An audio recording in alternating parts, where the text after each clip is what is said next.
اعوذ باللہ من الشیطان الرجیم بسم اللہ الرحمن الرحیم۔ اللہ تبارک و تعالیٰ کے نام سے شروع جو بڑا مہربان اور نہایت رحم کرنے والا ہے۔ تاریخ کے پنوں کی سیاہی بننے والا فرعون جو کبھی یہ دعویٰ کیا کرتا تھا انا ربکم الاعلی، یعنی میں ہوں سب سے بڑا خدا، اللہ تبارک و تعالیٰ نے اس کو ہلاک کر کے اور دنیا کے لیے عبرت کا نشان بنا کر یہ ثابت کر دیا کہ سب سے بڑا خدا کون ہے۔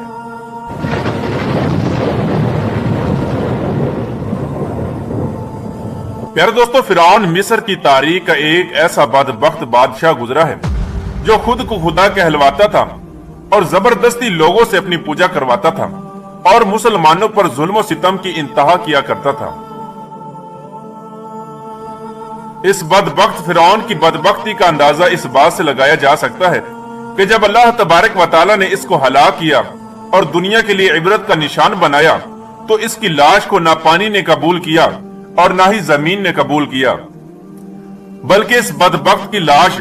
یوں ہی قیامت تک سڑتی رہے گی اور دنیا کے لیے عبرت کا نشان بنی رہے گی۔ پیارے دوستو، آج کی اس ویڈیو میں ہم آپ کو بتائیں گے کہ فرعون کی شادی کیسے ہوئی اور فرعون نے کس طرح مصر کی سب سے خوبصورت عورت سے شادی کی اور فرعون میں سے کتنی اولاد پیدا ہوئی اور اس کائنات کے سب سے بڑے کافر کی بیوی کو اللہ تبارک و تعالی نے جنت کیوں عطا فرمائی، اور وہ کون سا ایسا کام تھا جو فرعون کی بیوی نے کیا جس کی وجہ سے ایک کافر کی بیوی جنت میں حضور صلی اللہ تعالی علیہ وآلہ وسلم کی ازواج مطہرات میں شامل ہو گئی۔ پیارے دوستو، فرعون جب مصر کا بادشاہ بنا تو اس نے اپنے ظلم و ستم کی انتہا کرنا شروع کر دی، اور جب اس فرعون نے شادی کرنے کا ارادہ کیا تو اس نے مصر کی سب سے خوبصورت عورت کا انتخاب کیا جس کا نام آسیہ تھا۔ فرعون مصر نے ریان بن ولید کی پوتی حضرت آسیہ رضی اللہ تعالی عنہ کو شادی کا پیغام بھجوایا۔ یاد رہے کہ ریان بن ولید وہی بادشاہ تھا جو حضرت یوسف علیہ السلام کے دور میں مصر کا بادشاہ ہوا کرتا تھا، اور وہ حضرت یوسف علیہ السلام پر ایمان لے آیا تھا اور اس نے حضرت یوسف علیہ السلام کو عزیز مصر بنا دیا تھا۔ خیر، جب حضرت آسیہ رضی اللہ تعالی عنہ کو فرعون نے شادی کا پیغام دیا تو یہ ان کے والد اور حضرت آسیہ رضی اللہ تعالی عنہ کو بھی ناگوار گزرا، کیونکہ فرعون مصر کے اندر پہلے دن سے ہی ظلم اور بربریت کے لیے مشہور تھا۔ لیکن فرعون چونکہ مصر کا بادشاہ تھا، اس نے اپنی بادشاہت کے زور پر جبرن حضرت آسیہ رضی اللہ تعالی عنہ سے شادی کر لی اور دھمکی دی کہ اگر حضرت آسیہ رضی اللہ تعالی عنہ نے فرعون سے شادی نہ کی تو فرعون ان کے والدین کو قتل کر دے گا۔ خیر، فرعون نے اپنی بادشاہت کے زور پر حضرت آسیہ رضی اللہ تعالی عنہ سے شادی تو کر لی، لیکن شادی ہونے کے بعد بھی اللہ تبارک و تعالی نے حضرت آسیہ رضی اللہ تعالی عنہ کو فرعون سے محفوظ رکھا اور وہ آپ پر قادر نہ ہو سکا۔ اس کے بارے میں مفسرین لکھتے ہیں کہ شادی کی پہلی ہی رات جب فرعون حضرت آسیہ رضی اللہ تعالی عنہ سے ہم بستری کرنے کے لیے کمرے میں داخل ہوا تو اللہ تبارک و تعالی نے اس پر نیند کا ایسا غلبہ ڈالا کہ وہ ساری رات ہی سویا رہا، اور کچھ کتابوں میں یوں لکھا ہے کہ اللہ تبارک و تعالی نے فرعون کو نامرد کر دیا تھا، جس کی وجہ سے وہ حضرت آسیہ رضی اللہ تعالی عنہ سے صحبت نہ کر سکا، اور اس طرح اللہ تبارک و تعالی نے حضرت آسیہ رضی اللہ تعالی عنہ کی عصمت کو محفوظ رکھا۔ اور بعض روایات میں آتا ہے کہ فرعون کو ایک ایسی بیماری لاحق ہو گئی تھی جس کی وجہ سے مصر کے طبیبوں نے اس کو ساری عمر کے لیے صحبت کرنے سے منع کر دیا تھا، چونکہ حضرت آسیہ رضی اللہ تعالی عنہ اس بادشاہ کی نسل میں سے تھی جس بادشاہ نے حضرت یوسف علیہ السلام کے دور میں اسلام قبول کر لیا تھا، لہذا حضرت آسیہ رضی اللہ تعالی عنہ ایک پاک دامن اور نیک خاتون تھی۔ ایک طرح سے یہ حضرت آسیہ رضی اللہ تعالی عنہ کی کرامت ہی تھی کہ اللہ تبارک و تعالی نے حضرت آسیہ رضی اللہ تعالی عنہ کو فرعون کے ناپاک جسم سے محفوظ رکھا۔ پیارے دوستو، اب بات کرتے ہیں کہ فرعون کی کتنی اولاد تھی۔ بعض روایات میں فرعون کی ایک بیٹی کا ذکر ملتا ہے، لیکن وہ بیٹی در حقیقت فرعون کی اولاد میں سے نہیں تھی۔ آپ کو یہ بتاتے چلیں کہ وہ لڑکی انہوں نے کسی سے لے کر پالی تھی، چونکہ حضرت آسیہ رضی اللہ تعالی عنہ کو اللہ تبارک و تعالی نے فرعون سے محفوظ رکھا تھا، اس وجہ سے ان سے کوئی اولاد پیدا نہیں ہوئی۔ پیارے دوستو، اب بات کرتے ہیں کہ دنیا کے سب سے بڑے کافر یعنی فرعون کی بیوی کو اللہ تبارک و تعالی نے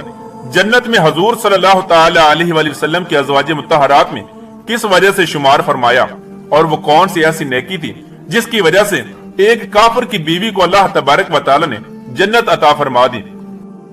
اس واقعے کا پس منظر کچھ یوں ہے کہ ایک رات فرعون نے خواب میں دیکھا کہ اس کا محل نابود ہو گیا ہے۔ خوف اور وحشت سے اس کا پورا وجود لرزنے لگا۔ فرعون نے نجومیوں کو بلا کر ان سے خواب کی تعبیر پوچھی تو انہوں نے کہا کہ بنی اسرائیل میں ان قریب ایک ایسا بچہ پیدا ہوگا جو تمہارے محل کو نابود کر دے گا اور تم سے تمہاری سلطنت کو چھین لے گا اور تمہارا سب کچھ تباہ و برباد ہو جائے گا۔ فرعون نے جب یہ تعبیر سنی تو فرعون نے یہ حکم جاری کر دیا کہ بنی اسرائیل میں جو بھی بچہ پیدا ہو اس کو قتل کر دیا جائے اور لڑکی کو چھوڑ دیا جائے تاکہ ان کی نسل باقی رہے۔ جب حضرت موسیٰ علیہ السلام پیدا ہوئے تو ان کی والدہ نے حضرت موسیٰ علیہ السلام کو ایک صندوق میں رکھ کر دریا میں ڈال دیا۔ دریا سے ایک نہر فرعون کے محل کے پاس سے بہتی تھی۔ یہ صندوق بہتا ہوا اللہ تبارک و تعالیٰ کی قدرت سے اسی نہر میں چلا گیا اور یہ صندوق بہتا ہوا فرعون کے محل کے پاس آ کر رک گیا۔ فرعون نے جب اس صندوق کو دیکھا تو اپنے سپاہیوں کو حکم دیا کہ اسے محل میں لا کر کھولا جائے اور دیکھا جائے کہ اس کے اندر کیا ہے۔ جب اس صندوق کو کھولا گیا تو اس کے اندر ایک نہایت ہی حسین و جمیل اور خوبصورت بچہ نکلا۔ حضرت آسیہ رضی اللہ تعالی عنہ اس بچے کو دیکھ کر نہایت ہی خوش ہوئیں اور حضرت آسیہ رضی اللہ تعالی عنہ نے حضرت موسیٰ علیہ السلام کا نام ہی موسیٰ رکھا تھا، کیونکہ قبطی زبان میں پانی کو مو اور درخت کو سا کہا جاتا ہے۔ کیونکہ حضرت موسیٰ علیہ السلام پانی اور درختوں کے درمیان میں سے ملے تھے، اسی وجہ سے حضرت موسیٰ علیہ السلام کا نام موسیٰ رکھا گیا۔ صندوق کھلنے کے بعد حضرت آسیہ رضی اللہ تعالی عنہ نے جب حضرت موسیٰ علیہ السلام کے چہرے انور پر نور دیکھا تو انہوں نے حضرت موسیٰ علیہ السلام کو اپنا بیٹا بنا لیا اور فرعون سے کہنے لگی کہ یہ بچہ میری اور تیری آنکھوں کی ٹھنڈک ہے، اسے قتل نہ کرنا۔ لیکن اس وقت نامرد فرعون کہنے لگا کہ اسے تم رکھ لو، مجھے اس کی کوئی حاجت نہیں۔ حضرت محمد مصطفیٰ صلی اللہ تعالی علیہ وآلہ وسلم ارشاد فرماتے ہیں کہ اگر آسیہ کی طرح فرعون بھی اس بات کا اقرار کرتا کہ یہ بچہ اس کے آنکھوں کی بھی ٹھنڈک ہے تو اللہ تبارک و تعالی ضرور اس کو ہدایت عطا فرماتا اور اس کو حضرت آسیہ رضی اللہ تعالی عنہ کی طرح ایمان سے نوازتا۔ لیکن بدبخت فرعون، اس کے نصیب میں ایمان تھا ہی نہیں، اس وجہ سے اس نے اس بات کا اقرار نہیں کیا۔ حضرت آسیہ رضی اللہ تعالی عنہ شادی کے پہلے ہی دن سے فرعون کے ظالمانہ اور کافرانہ اقدامات کے خلاف پہاڑ بن کر کھڑی رہیں۔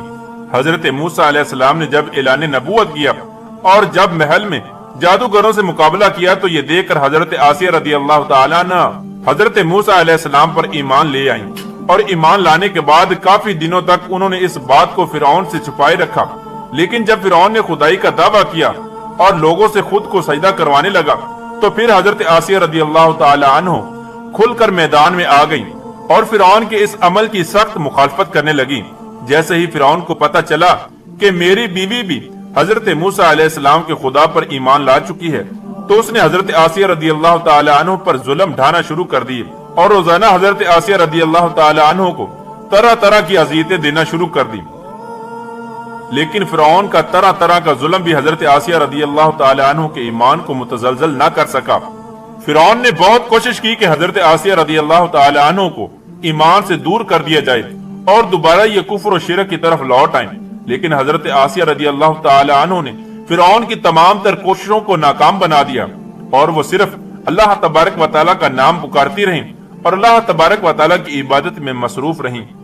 اور ان کے علاوہ جو بھی حضرت موسیٰ علیہ السلام پر ایمان لے آتا فرعون اس پر طرح طرح کے ظلم کرتا اور ان کو طرح طرح کی تکالیف پہنچاتا۔ ایک مرتبہ فرعون نے حضرت موسیٰ علیہ السلام پر ایمان لانے والے ایک شخص کو، جسے قرآن کریم میں مومن آل فرعون کے نام سے یاد کیا جاتا ہے، بڑی بے دردی کے ساتھ قتل کر دیا، جس کے بعد حضرت آسیہ رضی اللہ تعالی عنہ کے صبر کا پیمانہ جھلک اٹھا اور کھلم کھلا حضرت آسیہ رضی اللہ تعالی عنہ فرعون کی مخالفت کرنے لگیں۔ فرعون نے جب یہ دیکھا کہ اس کی بیوی کھلم کھلا اس کی مخالفت کر رہی ہے تو فرعون کے اندر غضب کی آگ بھڑک اٹھی اور اس نے اپنی بیوی کو بہت ہی دردناک طریقے سے اذیتیں پہنچانا شروع کر دی۔ اس ظالم بادشاہ نے اس پاک دامن خاتون پر بڑے بڑے عذاب ڈھائے، ان کو بہت زیادہ مارا اور زد و کوب کیا۔ اور اپنے ظلم کی انتہا یہاں تک کر دی کہ حضرت آسیہ رضی اللہ تعالیٰ عنہ کے دونوں ہاتھوں اور دونوں پیروں کے اندر لوہے کی کیلیں ٹھوک کر چاروں کونوں میں اس طرح جکڑ دیا کہ حضرت آسیہ رضی اللہ تعالیٰ عنہ ہل بھی نہ سکتی تھی، اور بھاری پتھر آپ کے سینے پر رکھ کر ان کو گرم ریت کے اندر لٹا دیا اور پانی بند کر دیا۔ اس طرح کے دردناک ظلم و جبر کرنے کے باوجود بھی حضرت آسیہ رضی اللہ تعالی عنہ کا ایمان مضبوط رہا اور وہ اللہ تبارک و تعالیٰ کی وحدانیت پر ثابت قدم رہی۔ اور بعض روایات میں آتا ہے کہ فرعون نے حضرت آسیہ رضی اللہ تعالی عنہ پر اس قدر ظلم کیا کہ حضرت آسیہ رضی اللہ تعالی عنہ کی کھال تک اتروا دی، اور پھر اس کے بعد ان پر ایک بھاری بھرکم چٹان گرا دی، جس کی وجہ سے حضرت آسیہ رضی اللہ تعالی عنہ شہید ہو گئیں۔ اس طرح حضرت آسیہ رضی اللہ تعالی عنہ نے ایک فرعون کی بیوی ہونے کے باوجود بھی اللہ تبارک و تعالیٰ کی وحدانیت پر اپنے ایمان کو مضبوط رکھا اور اللہ تبارک و تعالیٰ کی وحدانیت کو نہیں چھوڑا۔ یہی وہ نیکی تھی جس کی وجہ سے اللہ تبارک و تعالیٰ نے حضرت آسیہ رضی اللہ تعالی عنہ کو یہ مقام عطا فرمایا کہ وہ جنت کے اندر حضور پاک صلی اللہ تعالی علیہ وآلہ وسلم کی ازواج مطہرات میں ہوں گی، اور جنت کے اندر حضور پاک صلی اللہ تعالی علیہ وآلہ وسلم کی زوجہ ہونے کا شرف ان کو ملے گا۔ اللہ تبارک و تعالیٰ سے دعا ہے کہ اللہ تبارک و تعالیٰ ہم کو دین پر ثابت قدمی عطا فرمائے اور حضور صلی اللہ تعالی علیہ وآلہ وسلم کی محبت کے اندر جینا مرنا نصیب فرمائے۔